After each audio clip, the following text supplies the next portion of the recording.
I first went to visit my great aunt in Ohio. I've grown up in actually a few places, but when my family was going to visit my great aunt, she was a violinist, and she played for my brothers and myself, and my parents asked me at that point, would I want to play the violin? And I said yes. I don't remember. I don't remember saying yes, but I think I was 4 at the time. So I began playing at the age of 4.5, studying Suzuki violin, and that was in Southern California. I always loved going to the classes. This was in a group situation, and my mom was playing too, so that's very much what the Suzuki method focuses on, is getting parental involvement. Always loved playing. By the time my family moved to North Carolina, I started taking privately, and there's a fantastic teacher in the eastern North Carolina area by the name of Joanne Bath, who really nurtured me from that age, from about 7 on. And so that's when I began. Violin has always been a part of my life. Before the age of 4, I don't remember anything anyway, but I think it was by about the age of 12, my parents noticed that I had something extra special, and my parents, my father is also in music. So they asked their friends, what can we do with our daughter? She's showing this talent. And so it was at that age that I went off to the Meadowmount School of Music for a summer study. It's a practice style camp. You practice for 5 hours a day, eat your meals, and hang out with other kids that are like you. And so I started going to that camp at the age of 12, and that was very life-changing for me. I always knew that I loved the violin, but practicing it for 5 hours a day, I'd never done that. I studied with a fantastic teacher there by the name of Margaret Pardee, who was teaching at the Juilliard School. So for the next 4 summers following that, I went to Meadowmount. So during the year, I was studying with my teacher in North Carolina, and then studying at Meadowmount in upstate New York. And it was about by the age of 16 that my parents made the choice that I should go somewhere to study, to be around talented young people all the time. And so after looking at various places, we ended up sending me to San Francisco Conservatory of Music, which is all the way across the country.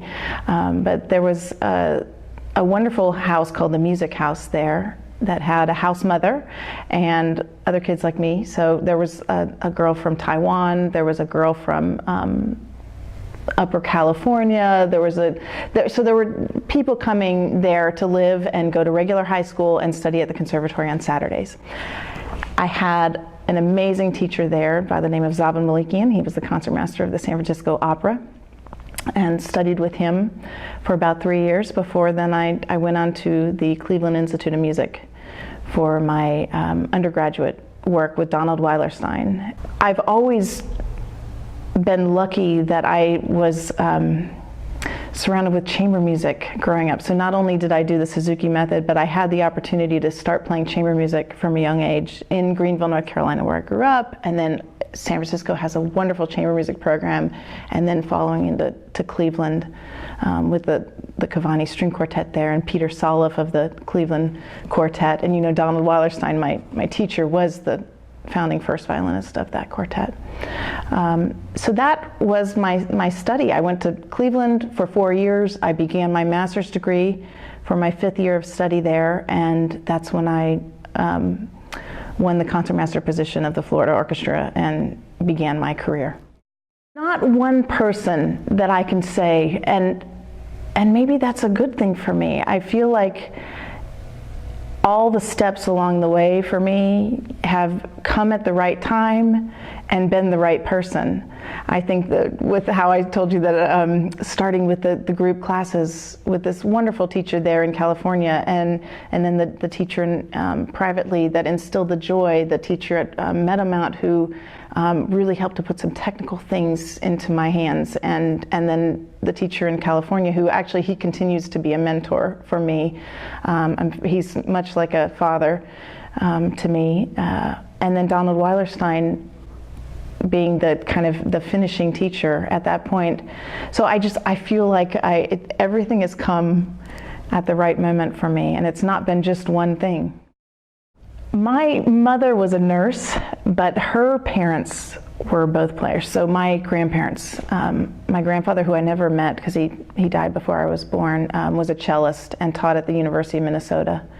And then my grandmother was a pianist and also taught there. So, and then my father was a clarinetist and kind of a jack of all trades, but ultimately became a choral conductor and then went into administration, so was dean of various music schools. I have been with the McDuffie Center for Strings for 8.5 years now. So after my 5 years with the Florida Orchestra, serving as the concertmaster there, I then became the concertmaster of the Oregon Symphony in Portland, Oregon. And it was there in Portland that I ran into Bobby McDuffie. We played together, did some chamber music with Chamber Music Northwest. That was in the very, very early stages of what would then become the McDuffie Center. So he was telling me about Mercer and about Macon, and that's how it all began. But it wasn't until 1.5 years after we had the conversation and the performance together that I received the phone call out of the blue that, hey, do you want to come to Macon and direct this program and get it started? And so that's how it all began. The wonderful thing about the McDuffie Center, we make up the string program within the larger Townsend School of Music, which is then part of Mercer University. And Mercer University has 11 different schools within the university. So we function as a string program. And then the School of Music has the choral program, the organ program, the winds and brass. And I remember him coming through North Carolina as a child. I think I saw him do a master class at East Carolina University. And then he came through the Florida Orchestra and played when I was the concertmaster there. He played Rocha Concerto and maybe something else. So I remember meeting and playing with him then, but it wasn't until the Portland experience that we really got talking. Incredible, incredible. I had, throughout all my schooling and my training, I had been so focused with chamber music and with solo. I had, of course, played in orchestras along the way and always enjoyed playing the concertmaster role when I had the opportunity. But when the Florida Orchestra job came open, and I quickly practiced all the excerpts and learned Ein Heldenleben and Scheherazade and all these things that I'd never played before, I decided, oh, this will be a really interesting thing to do. And so it was the start of my career. So I got to be the concertmaster, lead the orchestra, get to do chamber music, get to play a concerto at least once or twice a year. It really gave me the best of all those worlds. So I thoroughly enjoyed it, and it was a lot of music that I had never covered before. So I felt like for those 8 years, I was just devouring orchestral rep and learning some new concertos. And it's amazing what a difference the person sitting in that chair can make on an orchestra, just in terms of the morale of the group, the energy of the group. I think it's really important to try to bring the orchestra together. And that's how I view chamber music. That's how I view, actually, even when I'm playing a concerto. It's like that. It's all about the team, and you have to have a strong personality to be able to handle everything that will get thrown at you. You have to have good time management skills because you're going to be marking parts, doing various events. But I think that the best thing that a person in that chair can do is set the tone for the orchestra, because the music director is there and sets the overall, whatever the artistic, the vision, but there are always various people on the conducting podium, so it's important that the concertmaster can uphold that and really set the tone. I've gotten to work with a lot of really good conductors. One that I'm hoping will come to Mercer this next year that I loved working with was Peter Ungen. He came through because he used to play with the Tokyo String Quartet, and he came through. I think it was with the Florida Orchestra that I got to work with him early on in his conducting career, because he would have just left the Tokyo String Quartet. But I just think that because of his chamber music background, he's so wonderful. But I mean, there are so many great conductors. I loved working with Yahya Ling and Carlos Kalmar. Those were the two music directors, Stefan Sanderling, and they were fantastic. I think when I took the job at Mercer, it was with the knowledge that I really wasn't sure exactly how to navigate the academic system, but I knew that I had the certain skills, the leadership skills. Oftentimes that's just with your playing, though, when you're in the orchestra, but it's also just a people skills. So I think that I used a lot of those same skills that I'd been using. So whether it's talking to the conductor, talking to the dean of the school, or the president of the school, or the founder of the program, talking to colleagues, which then are other professors now, as opposed to the principal horn of the symphony, and even board members, and audience members. That a lot of that is still the same. I still approach everything in the same way that I was just saying about the chamber music. I view everything as getting people to work together. I find that is the best way that I've found, or at least the way that my leadership role, I think, is to get everybody working together, get the machine, get all the parts moving. We all are hoping to instill the real world actions, and here it's like, what is the real world? Because I mean, we're living in the world now, but those kind of on-the-job skills to the students. I had taught previous to coming here, but it hadn't been my full-time role like it is more now. But yes, of course, and now with the performing that I'm doing a lot more chamber music now, and a little bit of solo stuff here and there. But the chamber side of things is really where I find the most fulfilling. I use those experiences now when I'm teaching. I might be off playing a concert, and during one of the rehearsals, something is said about the music or about a composer or about an articulation, and then I'm able to apply that in some way, in a different way that I'd never thought of with the students. I'm so happy that you noticed that. So a person's sound, I think, is just so personal. So many people are playing the violin nowadays, and there are a lot of really great players. But to actually have a sound that you feel is your own, I'm hoping that I do have some sort of sound that if you were to hear me, you'd say, hey, that's Amy.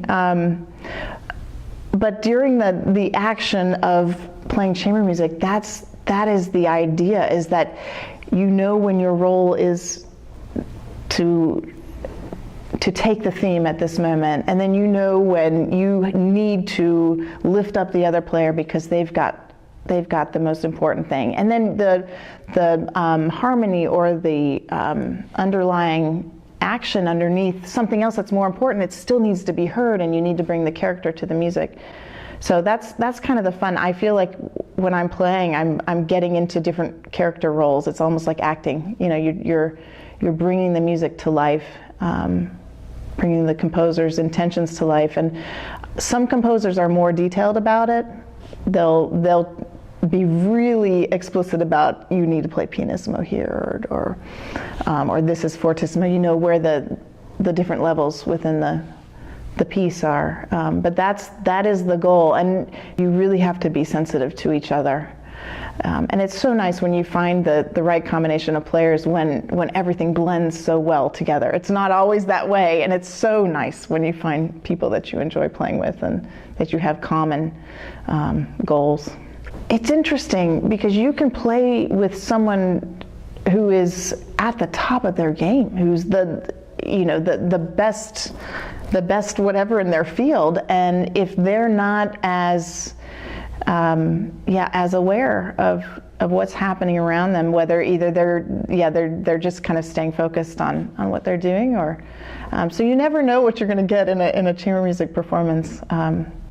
But that's why I say it's so nice when you do find people that you love to play with. And with the trio, I just adore playing with them, and I feel so lucky that I have this amazing string quartet that I get to play with on a somewhat regular basis. We're not a full-time string quartet, but when we get together to play, it just feels so good to play with people that you're of such like minds. I think that when you're listening to music, I definitely think there is association. It could have been something that happened that day that then affects the way that you hear that particular piece that night, or something that just happened in your life that makes you hear the music in a different way. So I definitely think that it has to do with each person individually. Everybody has their favorite composers. And some people are scared to hear new pieces, or they may just be scared of a particular, if they hear that a composer's on something, because they just don't feel a connection with it, or they don't hear the emotion in it. It could just sound like notes to them and not the feeling. It's up to the artist that's presenting the music to try to convey it in the best way to reach the audience. You can't make everybody like everything. Not everyone's even going to like classical music. They may only like to listen to country music, or to pop music, or to jazz, or opera, or whatever within the genres of classical music. But I find for myself, when I'm playing, it is different. I mean, when I'm playing, I feel the emotion so deeply that I'm trying to convey that to the audience, and I'm hoping that it gets through. And you can't always guarantee that it will, but you try your hardest. But when I'm playing, I feel a personal connection to the composer. I feel like what I'm trying to do is show what a genius this person was. And isn't this incredible that another human being conceived this, put it down on paper, and now we get to hear it. So that's, as I'm playing, that's what I'm thinking about, and hoping that it reaches people. It's a wonderful feeling when you get the feedback from the audience that it has reached them. Oftentimes my favorite composer is whoever I'm playing at the time, because there's so many great ones.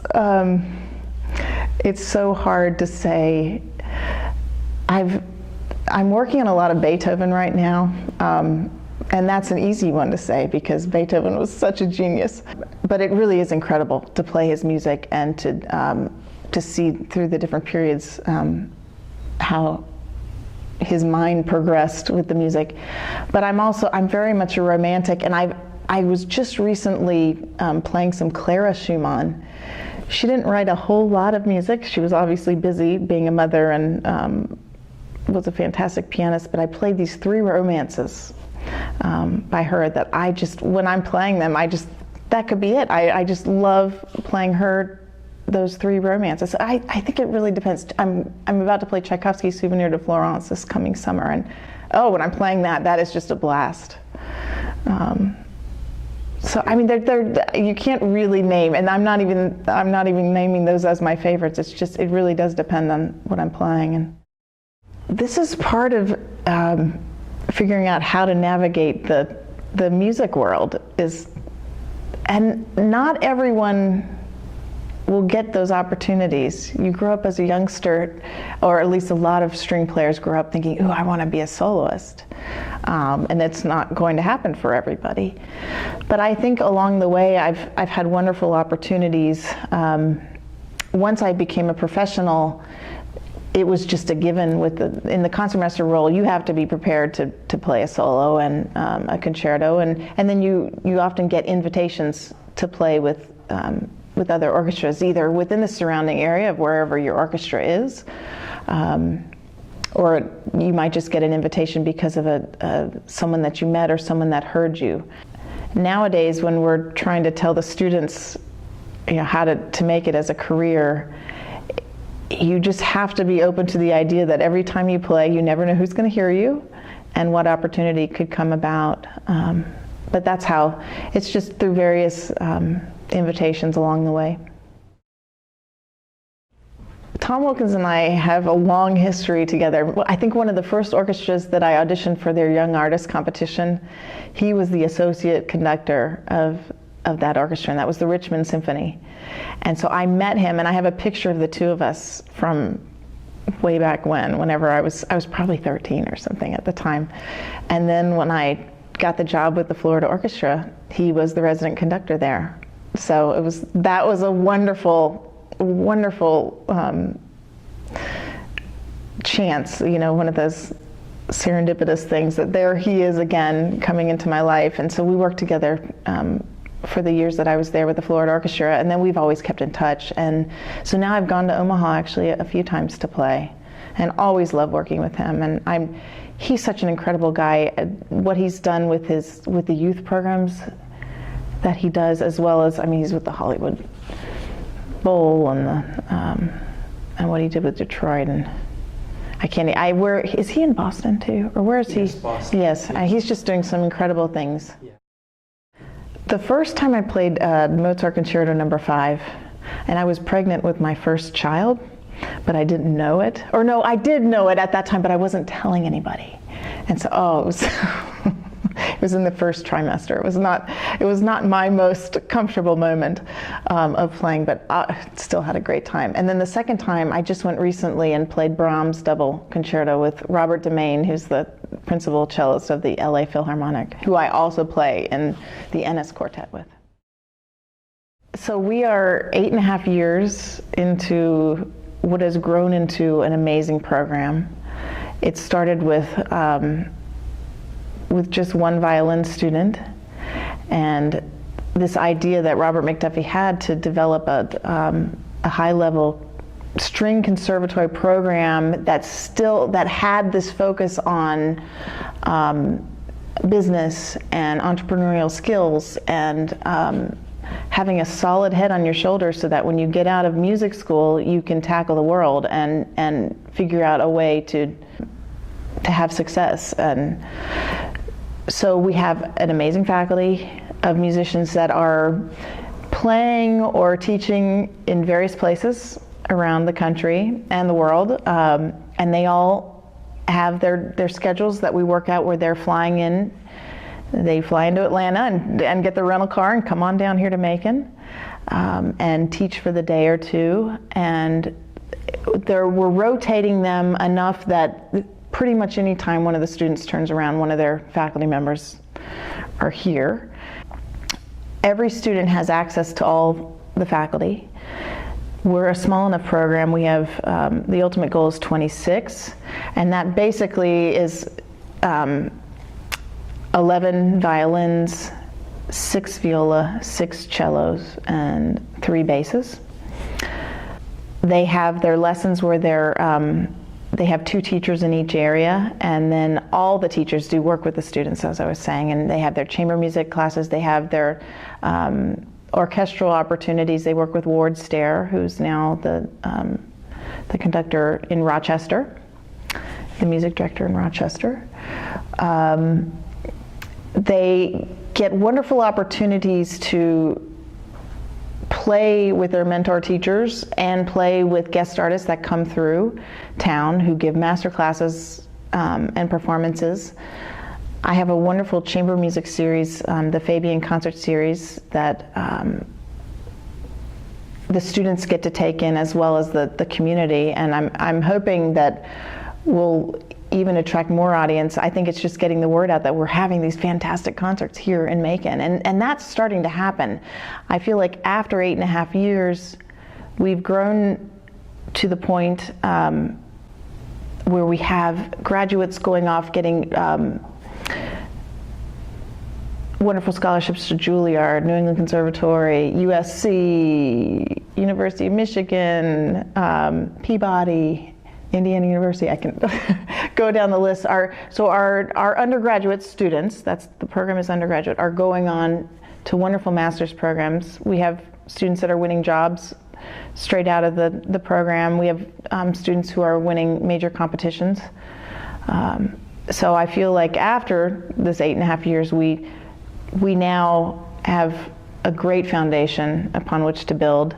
And now that we have this beautiful home I'm sitting in here, it was many years in the making of seeing this dream become a reality. But now we have this beautiful home that the students can come and practice, have their classes, give their student performances here in this room that we're sitting.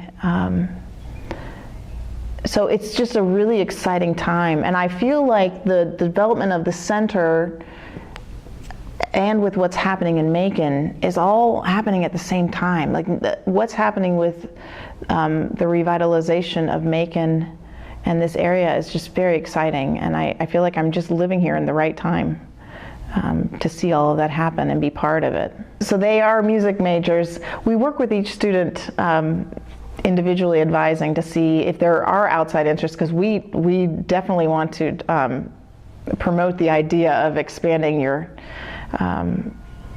knowledge while you're here. Take advantage of all the liberal arts classes that are offered. So we oftentimes have someone doing a minor in another area, or we've had some double majors as well. But they are coming here to really work on their instruments, get the skills needed in that area, but then to get this understanding how contracts work, how to be self-sustaining, how to develop a chamber festival if you want to, web management, public speaking, all the business and the law and all these things. So we are unique, I think.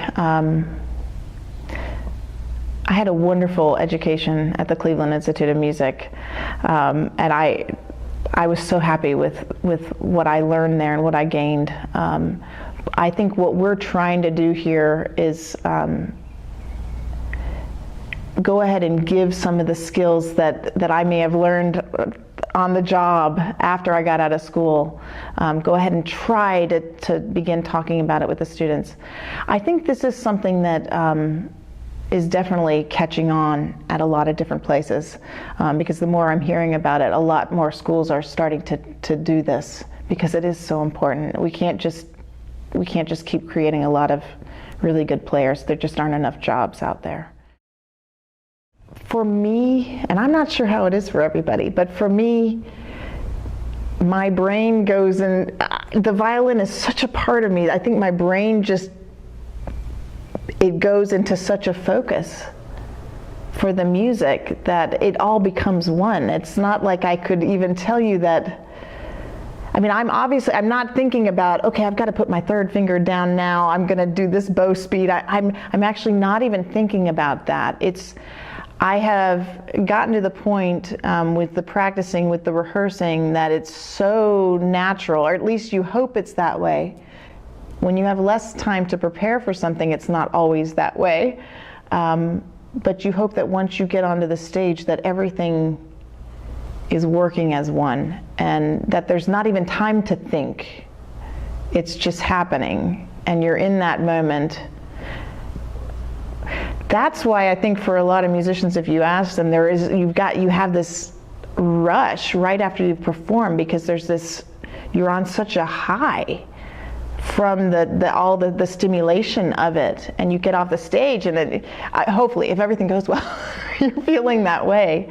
You know, it's a wonderful endorphin rush when it goes well, and when you're feeling connected. And that can't always happen every time, but you hope that it does. Sitting in the car is usually the best time for me to be able to listen to music, because I'm surrounded by it all the time. So oftentimes that's my only time that I would have to listen to something. So I'll either grab the CD, or if it's on my iPhone, I'll plug it in. Most recently, I've been listening to the Elgar Violin Concerto, which I've never played, but I heard James Ehnes play it when we were over in England together, and after hearing him play it, I rediscovered the piece. I had heard it a long time ago, but never really felt drawn to it. But ever since that performance, I've been really listening to it and just loving it so much. So I'll have something that I'll get drawn to, and then I'll listen to that. If there's a piece that I'm working on, and either it's something that's not as familiar, I'll do some listening to that. But other than that, I mean, I'll turn on the radio and listen. And music is music to me, so I'd listen to a variety of stuff, and it doesn't always have to be classical. I appreciate a good singer-songwriter. I like the acoustical type stuff. If there's, you know, a little bit more complex writing, I appreciate that kind of thing. I do like some jazz stuff and big band stuff. I listen to a variety of stuff. I like to try to keep up with what's going on. You know, I'll turn on whatever the pop station is just to hear, and oftentimes I'll think, gosh, I've never heard of this. But I like to try to keep up because I think it's good to know, you know, as we're trying to keep classical music relevant. Music is music, and I want to know what's going on in all these other genres too, to know what is popular with a lot of people. We talk about it with the students that it's not so much about the dire nature of it, but that they need to be realistic about things and realize how to counterbalance that thought. In the chamber music world, I don't feel like it's dire right now. If anything, that side of the chamber music world is doing wonderfully well. There are so many opportunities out there. I think the chamber music aspect, and like even how we're sitting in this salon now, this up close and personal interaction with musicians, is succeeding. I think people like to see things up close. It's kind of, I went to see a tennis match for the first time. I'd never seen live tennis, and I always enjoyed watching it on television, but when you see the physicality of it in person, it's a very different thing. And I can imagine for people who aren't as familiar with classical instruments, to see the physicality of playing up close, that could be very interesting. I'm even finding that the shorter concerts are oftentimes very successful. If people know that it's a certain length of time, it fits into people's busy schedules easier. There's so many things filling up people's time now that just finding the time to sit down and take in a classical music concert is hard for some people. So much of making classical music more accessible is, I think, starting when people are young. But that's not to say that it can't happen. When I had a conversation with someone recently who I think hadn't heard classical music until they were 30-something, and then once they heard it, they were hooked and loved it.